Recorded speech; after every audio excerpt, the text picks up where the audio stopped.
Praise the lord. యేసుకు స్తుతి కీర్తన Christian gospel musical ministries తరఫున మీకు అందరికీ శుభాభివందనాలు తెలియజేస్తూ ఉన్నాను. దేవుని వాక్యాన్ని చదువుకొని కొన్ని నిమిషాలు ధ్యానం చేసుకుందాం. అది మార్కు సువార్త 9వ అధ్యాయము 41వ వచనం. మార్కు సువార్త 9వ అధ్యాయము 41వ వచనం. మీరు క్రీస్తు వారిని నా పేరట మీకు గిన్నెడు నీళ్లు త్రాగనిచ్చువాడు తనకు రావలసిన ఫలము పోగొట్టుకునని మీతో నిశ్చయముగా చెప్పుచున్నాను. ప్రియమైన వారలారా, మరొకసారి మీకు అందరికీ మా యొక్క మినిస్ట్రీస్ తరఫున శుభాభివందనాలు తెలియజేస్తూ ఉన్నాను. చూడండి, యేసుక్రీస్తు ప్రభువు వారి మాట చెప్తూ అంటున్నాడు, మీరు ఎవరైనా ఆయన నామములో నేను క్రీస్తు యొక్క పరిచారకుడిని, ఆయన సేవకుడని మీ ఇంటికి వచ్చినప్పుడు వారికి గిన్నెడు నీళ్ళు ఇస్తే ఆ ఫలాన్ని కూడా మీరు పొందుతారు అని ఆయన అక్కడ చెప్తున్నమాట. నేటి దినాల్లో మనం గమనిస్తే ఈ రోజుల్లో మరి సేవకులు అనేక మంది ఉన్నారు. వారిలో కొందరు ధనవంతులైన సేవకులు, కొందరు మరి మధ్య తరగతులు, కొందరు పేదవారు కూడా ఉన్నారు.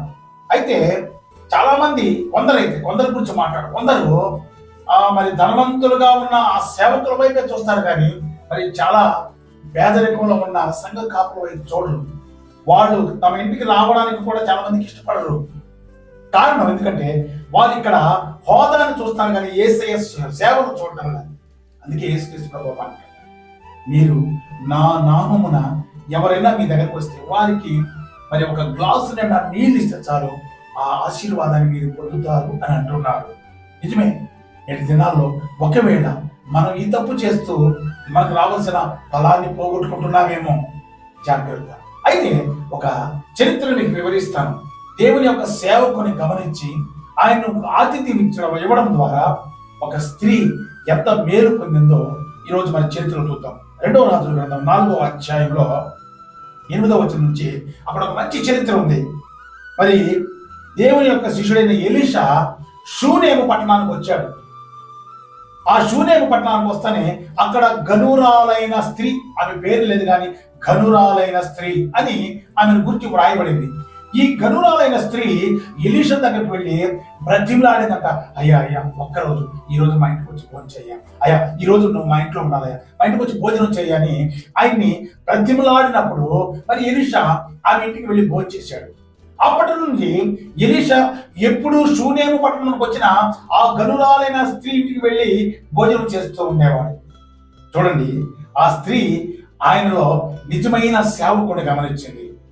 ఆ స్త్రీ ఆయనలో నిజమైన ప్రవర్తనను చూసింది. అందుకు ఇప్పుడు ఆమె తన భర్తతో అంటుంది. చూడండి 9వ వచనం. కాగా ఆమె తన పెనిమిటిని చూచి, మన యొద్దకు వచ్చుచూ పోచున్నవాడు భక్తి గల దైవజనుడని నేనెరుగుదును అని గమనించింది. చూడయ్యా, మన ఇంటికి వస్తూ పోతున్నవాడు గొప్ప భక్తి గల దైవజనుడని నేనెరుగుదును. కనుక మనం ఏం చేద్దామంటే మన ఇంటి మీద ఒక గది నిర్మిద్దాం. ఆయన కొరకు ఒక మంచము, ఒక బల్ల, ఒక దీపస్తంభము, ఒక పీట ఏర్పాటు చేసి ఆయన వచ్చినప్పుడల్లా మనమే ఆయనకు ఆహారం పెడుతూ ఆ గదినిస్తే ఆయన విశ్రాంతి తీసుకుంటాడని తన భర్తను ఒప్పించి మరి గది నిర్మించింది. మరి ఎలీషా ఒకరోజు వచ్చినప్పుడు ఆ గదిలోకి వెళ్ళి మరి విశ్రాంతి తీసుకుంటూ తన శిష్యుడైన గెహజీని పిలిచి, ఆ స్త్రీకి మరి మన వల్ల ఏం కావాలి, ఎందుకంటే మనం ఇంత ఆప్యాయంగా దైవ సేవకుడిని మనం గుర్తించి మనకు పరిచయం చేస్తుంది కాబట్టి ఆ స్త్రీకి మరి ఏమి కావాలో కనుగొనమన్నప్పుడు, ఒకవేళ ఆమె గూర్చి రాజుతో మాట్లాడవలనా లేదా ఆమె గూర్చి సైన్యాధిపతితో మాట్లాడవలనా ఏమి కావాలో కనుగొనమన్నప్పుడు గెహజీ వెళ్ళి ఆమెతో మాట్లాడితే ఆమెకు బిడ్డలు లేరు. గెహజీ వెంటనే వచ్చి, అయ్యా ఆమెకు బిడ్డలు లేరయ్యా, ఆయనకి ఇది కాదు నేను బిడ్డలు కావాలన్నప్పుడు వెంటనే ఆ షూనేమి ఆమె పిలిచాడు. ఆయన వచ్చి మరి గుమ్మమ్మ దగ్గర నిలబడినప్పుడు మరి ఎలీషా చెప్పాడు, నేటికి ఇదే ఋతువులో నీ ఒడిలో ఒక బిడ్డ ఉంటాడు, ఒక మగ బిడ్డ ఉంటాడని చెప్పినప్పుడు ఆమె వెంటనే అన్నది, దైవజనుడా అలాగనద్దయ్యా, నువ్వు నాకు అబద్ధం చెప్పొద్దయ్యా, ఎందుకంటే ఆమె భర్త అప్పటికే ముసలితనంలో ఉన్నాడు. అయ్యా నువ్వు నన్ను మోసపరచొద్దు, నాకు అబద్ధం చెప్పొద్దు అన్నాడు. కానీ ఆ మాట చెప్పేసి వెళ్ళిపోయాడు. కరెక్ట్గా వచ్చే అదే సంవత్సరానికి ఆమె మరి ఒక మగ బిడ్డను కలిగింది.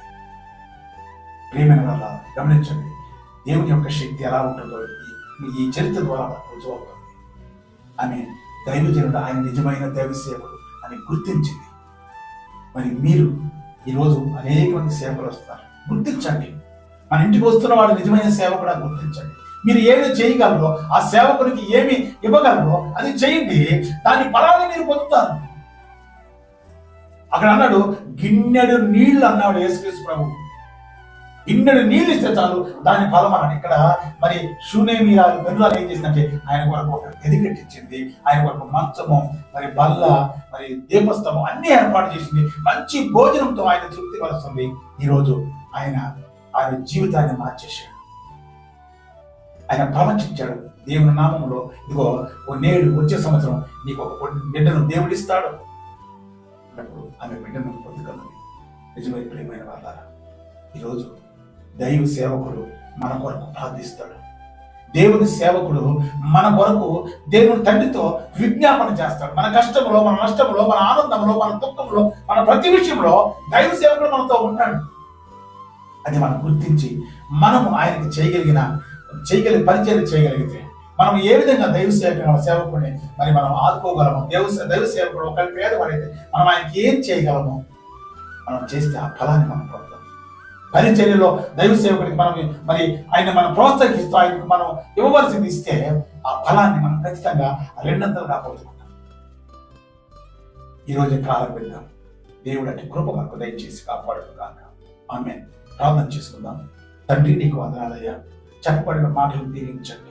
ప్రభువా, ఆ షూనేమీరాలు ప్రభువా మరి ఎలీషాను బలవంతం చేసి తన ఇంటికి వెళ్ళి కనుగొన్నదయ్యా. ఈయన భక్తి గల గొప్ప దైవజనుని కనుగొన్నదయ్యా.